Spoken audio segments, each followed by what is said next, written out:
The conventional wisdom is strip malls are terrible, but there is one retailer who's found a way to turn a drab, generic, boxy space into a place of wonder and imagination. How Sprit Halloween turns all your assumptions about strip mall retail on their head, including an investigation of the truly amazing variety of merchandise they sell, coming up next.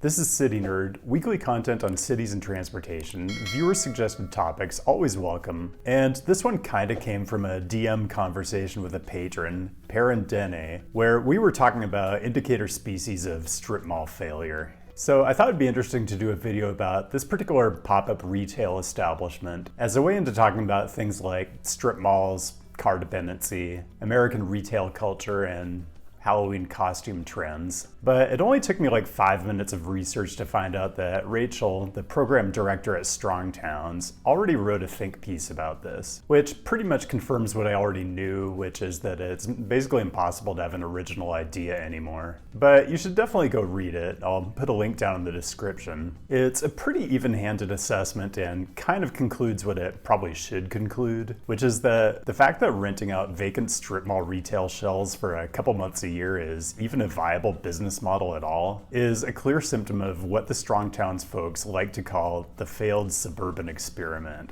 I just don't want to be that cynical about this though. Like, a cynical person might say, this is almost predatory, and the company's feasting on the desperation of strip mall landlords, as if that's a bad thing. But that whole framing seems a little elitist, as if when some pop-up selling hip streetwear opens, that's all very cool, but a place that sells fake blood by the literal gallon is down market, and the idea of them even doing business in your town is a blemish on your otherwise picture-perfect utopia.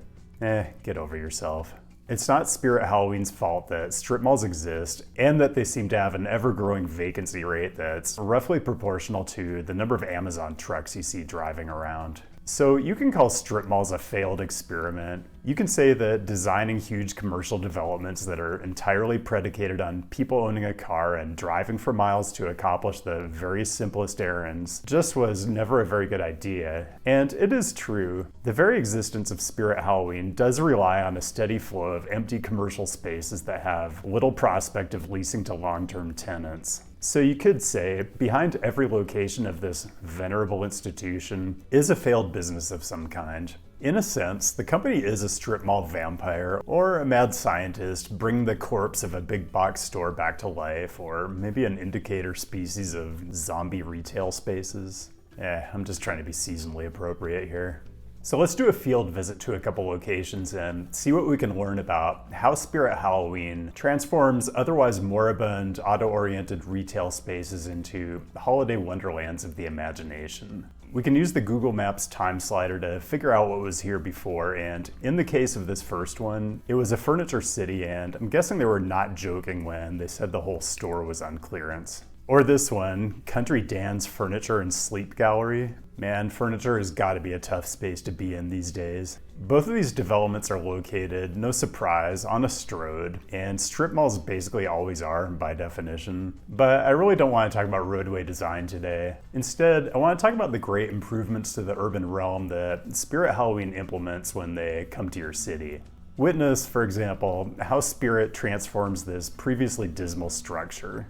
The signage is absolutely top-notch, adhering to only the highest standards of quality for materials and design. It completely shifts the paradigm of what a strip mall store can be, and really, and this is the true magic of well-executed retail, it creates a real sense of place and a promise that you're going to be transported to another world. And it's not just signage. When this company moves into your town, they do real placemaking, activating your streets so they're more vibrant and people-centered. Like, what they did to this huge pork chop island at the corner is basically a one-of-a-kind public art installation at no cost to the taxpayer.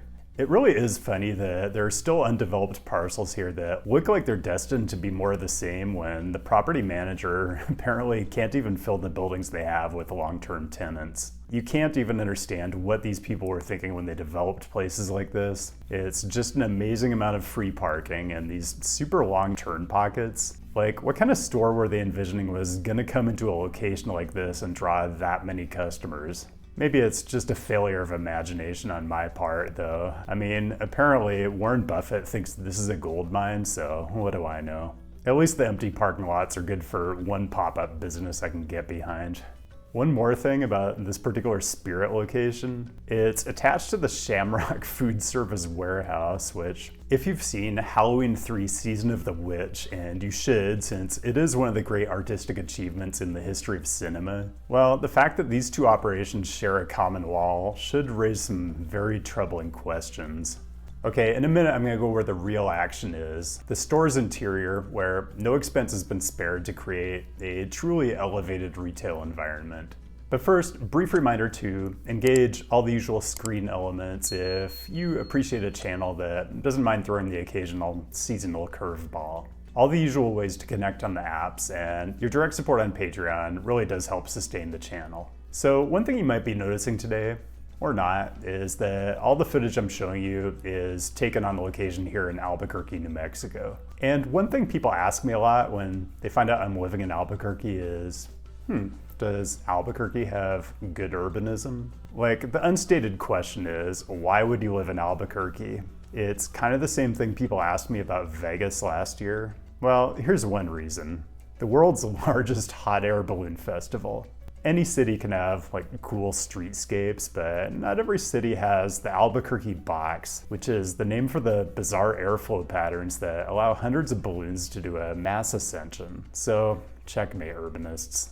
Okay, before we get back to our field locations, I just want to pause to say, I think it's a bit of a misunderstanding that this kind of operation can only inhabit like an unsightly American strip mall retail shell. Even downtown Montreal, much to my shock, had suitable vacant retail space. So let's get to the root cause of all this insanity, which is that Halloween is fun, and you're gonna have fun whether you like it or not, because possibly the worst fate that can befall you in modern society is to be thought a person who doesn't know how to have fun. And Halloween fun is generally defined as, apparently, wearing the most mortifyingly embarrassing costume you can possibly find. Although the difference between the quote-unquote men's costumes and the women's costumes on offer at Spirit is kind of interesting. I don't know exactly which is worse, but at least women get to be playful and sexy. Like, basically all the costumes are like this. Really generic things like sexy nurses, but also undead nurses. Why not?